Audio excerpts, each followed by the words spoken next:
السلام عليكم ورحمة الله وبركاته. الحمد لله الحمد لله الذي هدانا للإسلام، الذي نزل القرآن هدى للناس وبينات من الهدى والفرقان. أما بعد فأعوذ بالله من الشيطان الرجيم. بسم الله الرحمن الرحيم. وإذ قال موسى لقومه يا قوم اذكروا نعمة الله عليكم إذ جعل فيكم أنبياء وجعلكم ملوكا وآتاكم ما لم يؤت أحدا من العالمين. صدق الله العظيم. আলহামদুলিল্লাহ, আল্লাহ রব্বুল আলামিনের প্রশংসা, যিনি আমাদেরকে বড় ভালোবেসে রহম করে একটি দ্বীনি মাহফিলে বসার তৌফিক দান করেছেন। বলি আলহামদুলিল্লাহ। তিনার পরে পরে যে নবীর মেহনতের কারণে আমরা দ্বীন পেয়েছি, কোরআন হাদিস পেয়েছি, সেই নবীর শানে অগণিত অসংখ্য দুরূদ সালাম বর্ষিত হোক। সকলেই বলি সাল্লাল্লাহু আলাইহি ওয়াসাল্লাম। ভাই মোহতারাম, আমি আপনাদের সম্মুখে পবিত্র কোরআনের অন্যতম সূরা সূরাতুল মাইদা 19 নম্বর আয়াত তিলাওয়াত করেছি। এই আয়াতের মধ্যে আল্লাহ তাআলা ইহুদীদের 3টি গুণের কথা বর্ণনা করেছেন। ইহুদীদেরকে 3টি গুণের কারণে তাদেরকে অভিশপ্ত করা হয়েছে, লানত করা হয়েছে। তার আগে অনেক কথা বলার মধ্যে সময় কোনোটাই নেই। তো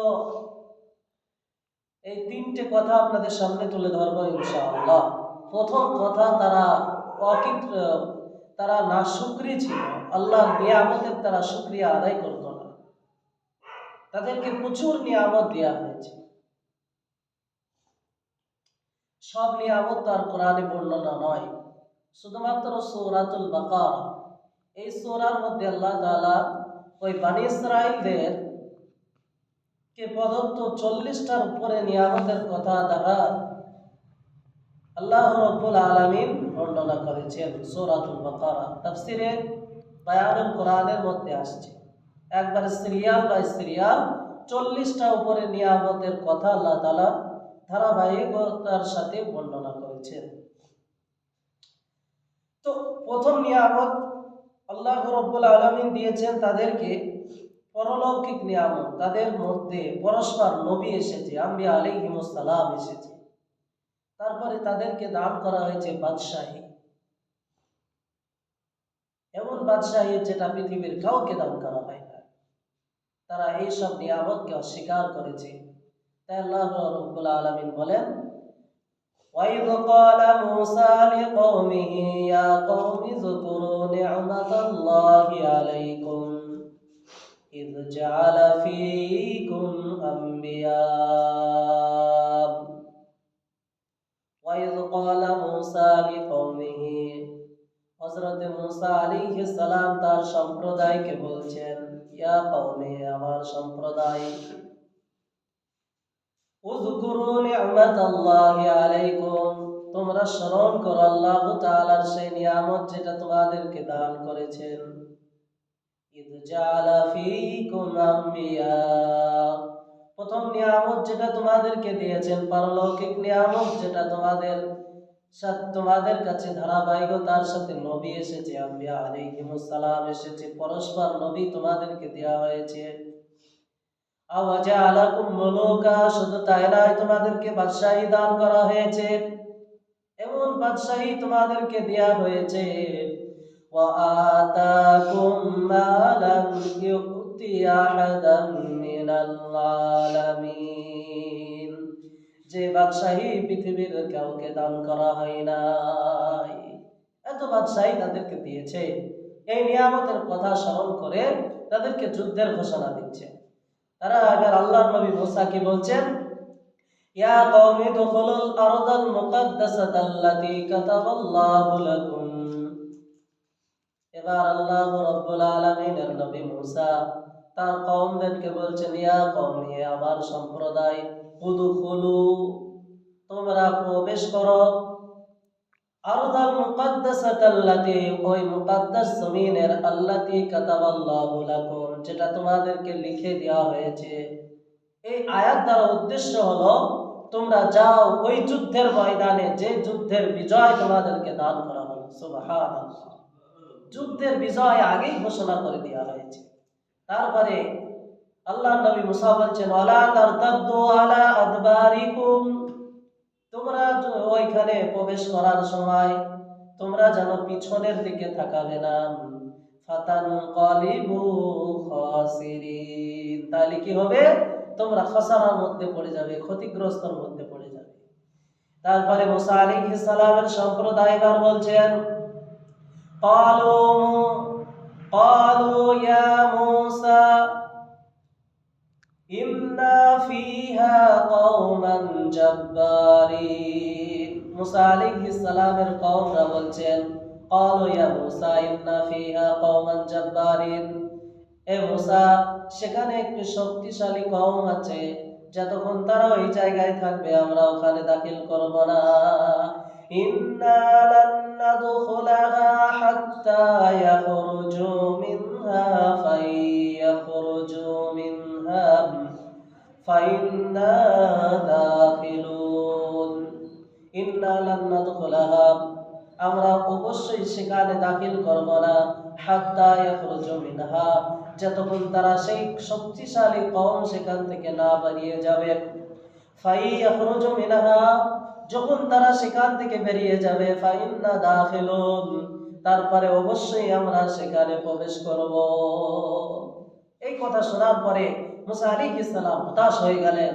তারপরে মুসা আলাইহিস সালামের দুইজন বিশ্বস্ত লোক, তারা বলছে, কি বলছে? তাদের কথা আল্লাহ তাআলা কোরআনে বলছেন, ক্বালা রাজুলানি মিনাল্লাযীনা ইয়াখাফুনা আন'আমাল্লাহু আলাইহিম আদখুলু ওয়া আলাইহিমুল বাব। ক্বালা রাজুলানি মিনাল্লাযীনা ইয়াখাফুন, ওই দুই ব্যক্তি যারা আল্লাহ রাব্বুল আলামিনকে ভয় করত, মুসা আলাইহিস সালামের কথা মানত, তারা বলছেন, আন'আমাল্লাহু আলাইহিম, যাদের উপরে আল্লাহ তাআলা অনুগ্রহ দান করেছে, আলাইহিম আদখুলু ওয়া আলাইহিমুল বাব, তোমরা ওই মুকাদ্দাস জমিনের দরওয়াজা দিয়ে প্রবেশ করো। ফাইদা দাখালতুমুহু, যখন তোমরা ওই দরওয়াজায় প্রবেশ করবে, ফাইন্নাকুম গালিবুন, আল্লাহ তাআলা তোমাদেরকে বিজয় লাভ করবেন, বিজয় দান করবেন। যুদ্ধের ফলাফল যুদ্ধের আগেই ঘোষণা করে দিলেন। তারপরে তারা কি বলছে, ক্বালু ইয়া মূসা ইল্লা নাদখুলাহা আবাদাম মা দামু ফিহা। মুসা আলাইহিস সালামের কওম বলছেন, ইন্না লান নাদখুলাহা আবাদাম মা দামু ফিহা, আমরা অবশ্যই সেই জায়গায় দাখিল করব না, প্রবেশ করব না, যতক্ষণ পর্যন্ত তারা ওই জায়গায় থাকবে, মানে ওই শক্তিশালী কওম যতক্ষণ ওখানে থাকবে আমরা ওখানে প্রবেশ করব না, আর আমরা সেখানে যুদ্ধ করতেও যাব না।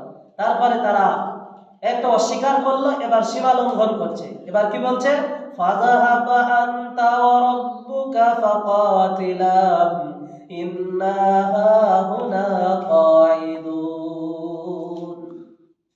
ফাযাহাবা আনতা ওয়া রাব্বুকা, হে মূসা, তুমি আর তোমার রব যে যুদ্ধ করলা, আমি ওখানে যাব না। ইন্না হাহুনা কাঈদুন, আর আমরা অবশ্যই সেখানে বসে থাকবো, আমরা ওখানে যাব না। মুসা আলাইহিস সালাম হতাশ হয়ে গেলেন। তারপরে মুসা আলাইহিস সালাম আল্লাহর কাছে দোয়া করছেন, ক্বালা রাব্বি ইন্নী লা আমলিকু নাফসি ইন্নী লা আমলিকু ইল্লা নাফসি। তখন বলছে, আল্লাহ, অবশ্যই এরা আমার কথা মানবে না, এদের দায়িত্ব আমার উপরে নয়। হে আল্লাহ, ফাফরুক বাইনানা ওয়া বাইনাল কওমিল ফাসিকিন, আয় আল্লাহ, তুমি এই ফাসিক কওম থেকে আমাদেরকে আলাদা করে দাও, জুদা করে দাও, এই ফাসিক কওম থেকে আমাকে আলাদা করে দাও। তারপরে বলছে আল্লাহ আল্লাহ রাব্বুল আলামিন বলেন, ক্বালা ফাইন্নাহা মুহাররামাতুন আলাইহিম 40 সানা। আল্লাহ রাব্বুল আলামিন বলেন, হে মুসা, তাদের এই এহেল আচরণের জন্য তুমি হতাশ হয়ে যেও না।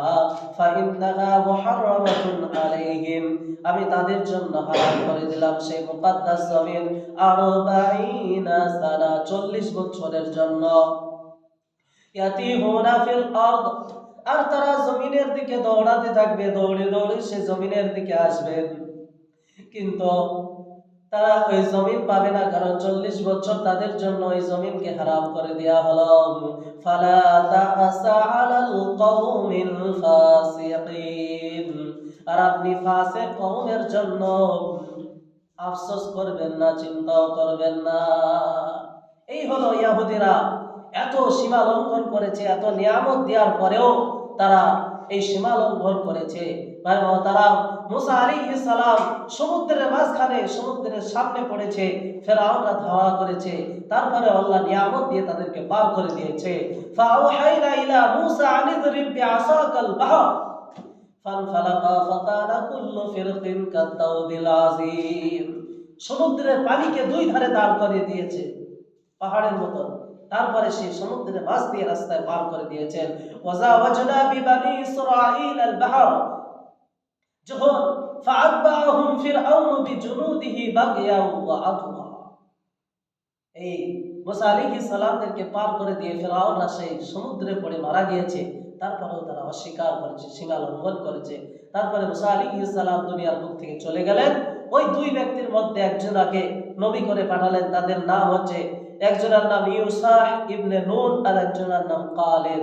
ওই ইউসাহ ইবনে নুনকে নবী করে তার নেতৃত্বে আবার মুকাদ্দাস জমিনে প্রবেশ করে আবার ওই জমিনকে লাভ করে। এ হলো ইহুদিদের আপনার এই সীমা লঙ্ঘন করার ঘটনা। তারা সেখান থেকে অনেক কষ্ট দিয়েছে, অনেক অত্যাচার করেছে তারা। আজকে এই ইহুদিরাই আবার পুনরায় মুসলমানদেরকে কষ্ট দিচ্ছে, মারছে। আপনারা অনেকেই খবর দেখছেন। তো ভাই মহতারাম, আমাদেরকে আল্লাহ যে নিয়ামতটা দিয়েছেন সেই নিয়ামতের উপরে আমরা শুকরিয়া আদায় করবো ইনশাআল্লাহ। আর আল্লাহ তাআলা আমাদেরকে আল্লাহর কোরআনের পরে, কোরআনের আয়াতের উপরে, কোরআনের নিদর্শনের উপরে আমল করার তৌফিক দান করুন। ওয়া আখিরু দাওয়ানা আলহামদুলিল্লাহি রাব্বিল আলামিন। আসসালামু আলাইকুম।